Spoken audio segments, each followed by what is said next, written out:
wasiirkii hore arrimaha gudaha Hirshabelle ninkii ahaa Caadle runtii horta wax badan ayuu kasifay wuxuu sheegay Hirshabelle in aysan ahayn maamul jiro oo si dhab ah ama daacad ah yani loo soo doortay ama loo soo dhisay markeedii hore wuxuu sheegay in qorqabad lagu dhisay iyo xoog iyo qasab in lagu dhisay ayuu sheegay faktii horeba كل تبغى horta sheekadaani waxa uu heeyaa dad fiiriso tani qac way dhaaftay Hirshabelle waxay ku tahay midaani nabar aad iyo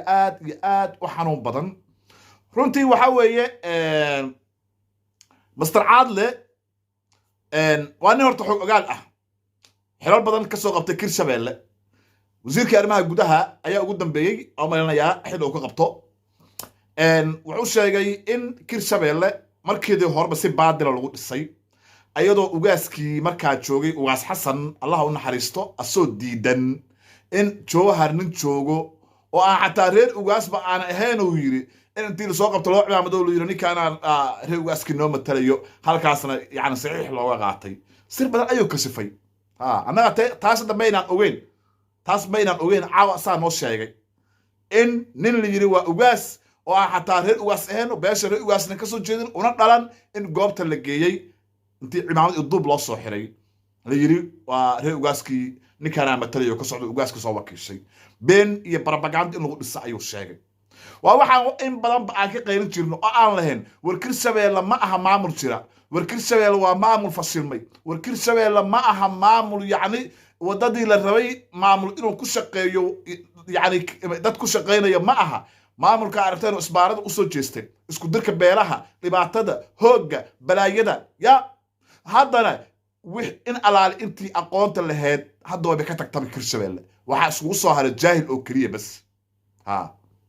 inta isku soo hartay eega ilma adeerayaalo dib u eega walaalayaalo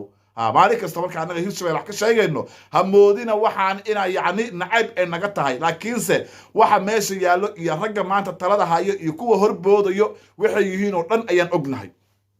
soo meedan garan waxa weeye marka walaalayaal Caadle wuxuu sheegay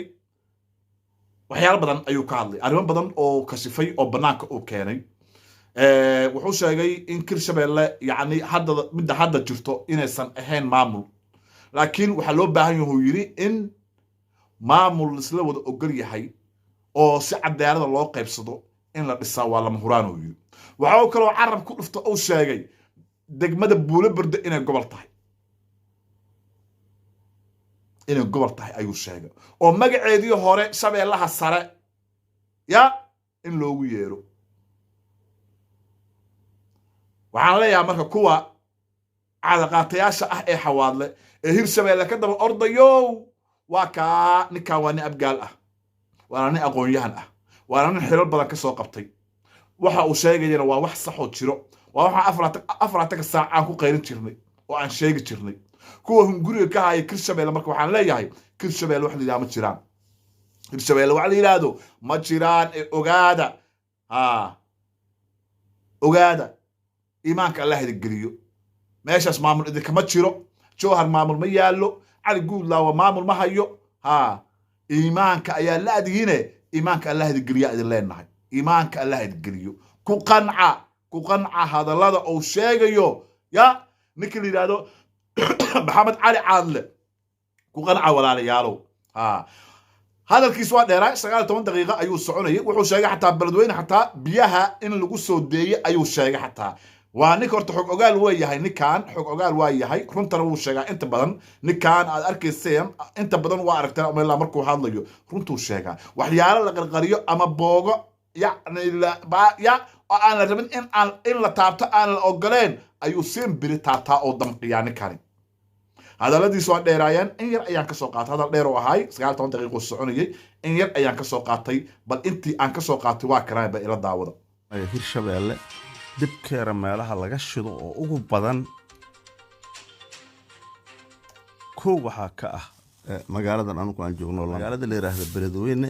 waxa biyaha 24 saac ku furay oo ka shaqeynaya dad waaye dan gaar ah Beledweyne aan lama ogolayn maaragtay dhismaha Hirshabelle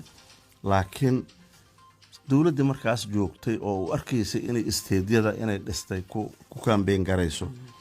iyo orod iyo uun gabgab noocaasa ayaa lagu dhisa ugaaskii oo fadhiya meesha la yidhaahdo beledweyne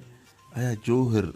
niman ugaas ahayn oon shaqo ku lahayn oon reer ugaas ka dhalan oo wuxuu la yidhi adiga inta qamiis duub loo xiraa waxaa la yidhi adiga saxiixasaa la saxiixa wuxuuna ma ogsoonta haddaan runta la sheegay dadkuma daawoobayaan waa inay runta helaan wuxuu laayay saxiixayaashoodii oo beri shariif la xireeyey laba odayoo ka mida arrintii ugula jiraan waa hayay dhikaaradoodii iyo wuxuu sawirradii aan haya iyo waxay ii soo direen iyo waxaan caawa konform ku bixi karaa magaalada la yidhaahdo Buulaburto in ay tahay gobol taas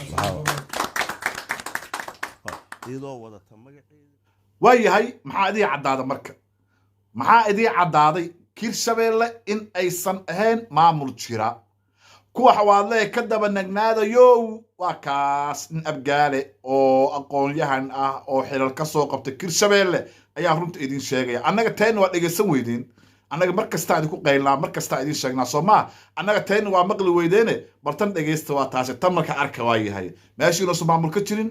Hirshabeelle inay tahay maamul oo fasid ah in markii hore baadil lagu dhisay in aan loo wada dhameen in ay tahay maamul aan meel oo ka jira aan la aqoonin inuu yahay ogaada taas qalbada idin madoobaataye qalbadiina hadda warkaasi ma galaye laakiin waxaan idin leenahay warka ninkii maxaa cali caadle waa u jeedaan kulli taba qof meel u cad meel ka madow ayaa la yiri qof meel u cad meel ka madow meel ba idin cad xil aydan weligin لدين مقعابين بعد أركتين أول بتجاهلين أي أسكاء عوام waxaydan weligiin arkin baalidin dhiibay oo laakiin wax nacfi aan lahayn oo magacyal ah oo kaliya intii ayaa marka waxaad moodaan in wax weyn ay tahay wax weyn inay tahay aad moodaan marka waxaas in badan ayaan ku qeylin oo aan lahayn Hirshabeelle maamul jira ma aha yaan umada lagu qaldin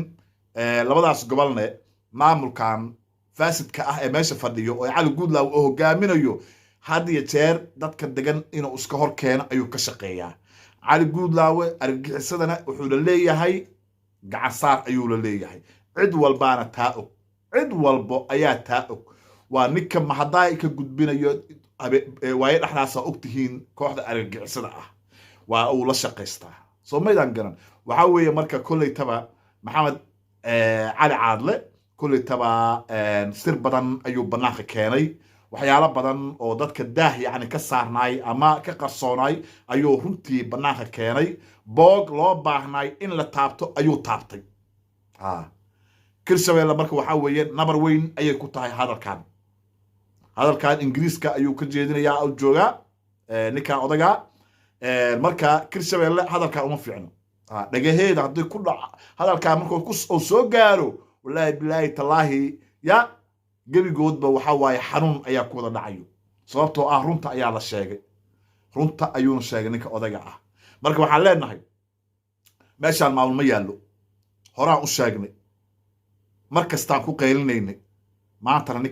ninka sidaa u hadlayo waa nin abgaal ah oo aqoon-yahan ah oo aqoon leh oo kasoo qabtay xilal badan kasoo qabtay maamulkan Hirshabeelle la leeyahay wuxuuna sheegay awali ilaa iyo aakhir markiisii horena in lagu dhisay mid maamul aan yani baarkii qoorqabad ah in lagu dhisay ayuu sheegay waana la wada ogyahay taas ugaas xasan soo diidan ayaa lagu dhawaaqay sidoo hadda noo sheegan muxuu yiri nin aan reer ugaas ahayn oo Jawhar laga soo dhax qabtay cid yaana aan aqoon yiri oo ciyaamad loo saxilaa liyaaba kanaaba ugaaski